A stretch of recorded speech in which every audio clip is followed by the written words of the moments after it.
What if meditation was not about closing your eyes and struggling with silence, but about unlocking a doorway into the most profound parts of yourself? For centuries, seekers have wondered if inner peace is reserved for sages sitting in Himalayan caves or if it can be experienced in the chaos of daily life. The truth, as Sadhguru and Sri Sri Ravi Shankar often remind us, is both simpler and more powerful than most expect. Meditation, when taught properly, is not about renouncing the world, it's about enhancing your experience of it. Stay with me, because by the end of this journey, you'll discover that the way these two modern spiritual leaders guide beginners into meditation could reshape not just your mornings, but your entire sense of life. Imagine you are restless, overwhelmed by constant notifications, bills, deadlines, and responsibilities. You sit down to meditate, but your thoughts run wilder than ever. Many people give up right here, convinced that meditation is not for them. But what if the very struggle you face is the doorway to transformation? What if there's a way to begin meditation without forcing silence or suppressing thoughts? This is exactly where Sadhguru and Sri Sri step in. Their methods are different, but the heart of their teachings is the same, making meditation accessible, natural, and deeply human. And when beginners experience this for the first time, they often realize they never needed to escape the world to find peace. Peace was waiting inside them all along. Picture this: in Coimbatore, Tamil Nadu, the sun rises slowly behind the massive 112-foot Adiyogi statue at the Isha Yoga Center. The air is cool, filled with chants and the distant sounds of temple bells. Thousands of seekers, some nervous, some curious, gather for an initiation into meditation. At the same time, in Bangalore, the Art of Living International Center bustles with life. People from over 150 countries walk barefoot on dewy grass, their eyes reflecting both skepticism and hope. These two centers, though different in form, share one purpose: to introduce ordinary people to meditation in a way that feels alive, modern, and achievable. This is the world in which Sadhguru and Sri Sri teach beginners to step into stillness, one breath at a time. Close your eyes and imagine entering the Isha Yoga Hall. Dim lights, sandalwood fragrance in the air, a quiet hum as hundreds sit cross-legged. In contrast, walk into the amphitheater of the Art of Living Ashram, where Sri Sri's voice floats over gentle music, guiding thousands toward calmness. These atmospheres are not accidental. They are crafted to help beginners relax, to tell the restless mind, you are safe here. Because the hardest step in meditation is not breathing techniques or posture. It's surrender. Both masters know that beginners arrive with years of stress, expectations, and doubts. So the stage is designed to dissolve resistance before a single instruction is given. And in that carefully created silence, the magic begins. Sadhguru begins with a revelation. Meditation is not concentration. You cannot focus your way into meditation, he often says. Instead, he teaches that meditation is about awareness, not effort. Beginners are guided through simple practices like Isha Kriya, where they repeat, I am not the body, I am not even the mind. This subtle separation allows them to taste freedom from identification, even if just for a few minutes. Sri Sri, on the other hand, starts with the breath. Through Sudarshan Kriya, he shows how the rhythm of breathing can settle emotions, detoxify stress, and lead naturally into meditation. For both teachers, the first insight is simple yet radical. Meditation begins when you stop doing and start being. The impact on beginners is often profound. A young corporate employee, after her first session at Isha, describes it as the first time my mind went quiet in years. A soldier practicing with Sri Sri says, I felt lighter, like decades of weight lifted. The reactions range from tears to laughter, from relief to awe. Some are shocked that something so simple could feel so deep. Others are inspired to continue, realizing meditation is not an escape but a tool for resilience in everyday life. Yet for some, the quietness is uncomfortable, even frightening. Silence can reveal emotions long buried. But this too, is part of the journey. The impact is not always gentle, but it is always transformative. The second insight both masters emphasize is this: meditation is not about control, but about alignment.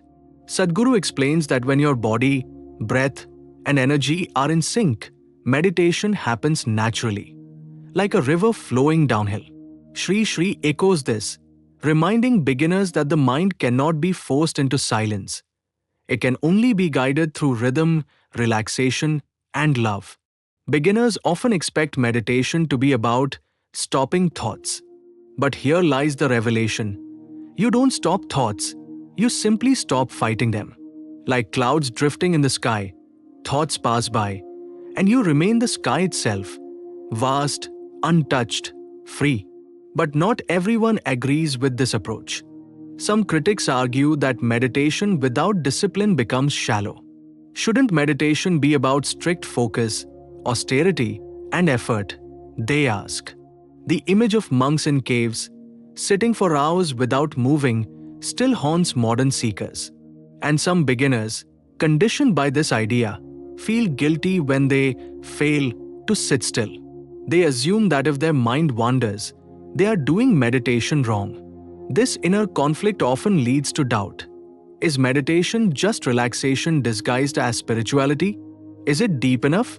Is it real?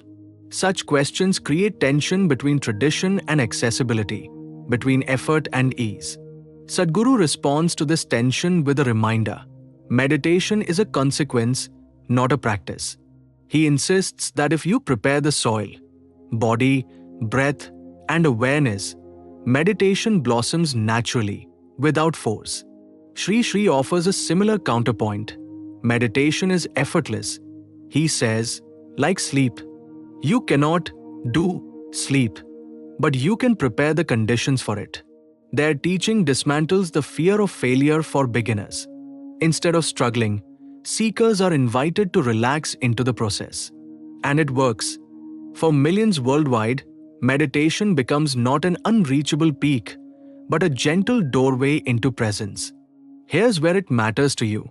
Maybe you've tried meditation apps. Maybe you've sat down once or twice only to feel restless and frustrated. You might have thought, meditation isn't for me.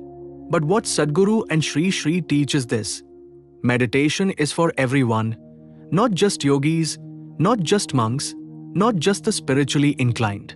Whether you're a student battling anxiety, a parent overwhelmed by responsibilities, or a professional stuck in stress, meditation is your tool. It's not about escaping your life, it's about enhancing your experience of it. And if these two masters can guide millions of complete beginners into silence, then yes, you can take that first step too. Deep down, every one of us wrestles with questions too big to ignore. Who am I? Why am I here? What do I really seek? Meditation is where these questions stop being abstract philosophy and start becoming lived experience. Sadhguru often says, meditation is not about answering life's questions. It is about dissolving the questioner. For beginners, this might sound overwhelming, but it's profoundly liberating. Sri Sri puts it more gently.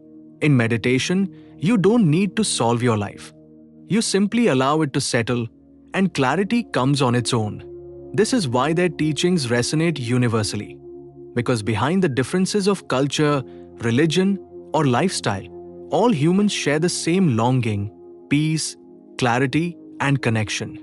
Meditation is where these longings meet. But what if meditation really does more than just calm the mind? What if, as both masters suggest, it actually rewires the way we experience life? Science already shows that consistent meditation reduces stress, improves memory, strengthens immunity, and increases happiness. Yet Sadhguru and Sri Sri point beyond biology. They suggest meditation can align us with existence itself. Imagine a world where millions begin each day with even 15 minutes of silence. What would change?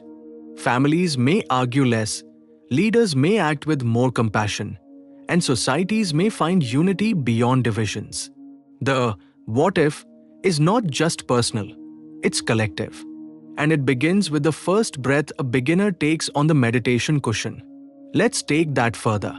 What if meditation wasn't just self-improvement, but self-discovery? What if the real reason Sadhguru and Sri Sri simplify meditation for beginners is because each beginner holds within them the seed of awakening? Both masters emphasize that meditation is not about becoming someone new. It's about realizing who you already are. Picture a stressed student realizing she is not her exam results, a grieving father sensing that love within him cannot die, a CEO finding that success isn't about control but about flow. If beginners across the globe awaken to these truths, even in small doses, humanity itself may take a step toward greater compassion, resilience, and wisdom. Meditation, then, is not just personal, it's evolutionary. And here comes the turning point. The real power of meditation isn't in the practice itself, but in how it transforms your relationship with life. Sadhguru explains, if you sit here in meditation, you may not gain anything, but you will lose a lot: your agitation, your confusion, your fear. Sri Sri echoes this shift with his own words. Meditation is not effort, it is coming back home. For beginners, this realization changes everything. Suddenly, meditation is no longer a struggle for achievement. It's a return to what was always within. That shift, from seeking outward results to recognizing inner wholeness, is what makes the journey unforgettable. To understand this, we need to zoom out. For thousands of years, India has been the birthplace of meditation. From the Vedic sages to the Buddha, from Patanjali to Shankara, the tradition has always taught that stillness is the gateway to truth. Sadhguru and Sri Sri stand in this lineage, yet they adapted for the modern seeker. Their genius lies in taking something timeless and making it timely. Where the ancients spoke in Sanskrit shloks, they speak in stories, metaphors, and science-backed practices. Where old traditions required retreating to forests, they bring meditation to living rooms, offices, and classrooms. This is not dilution, it is evolution. They are ensuring that the wisdom of ages remains alive in today's restless world.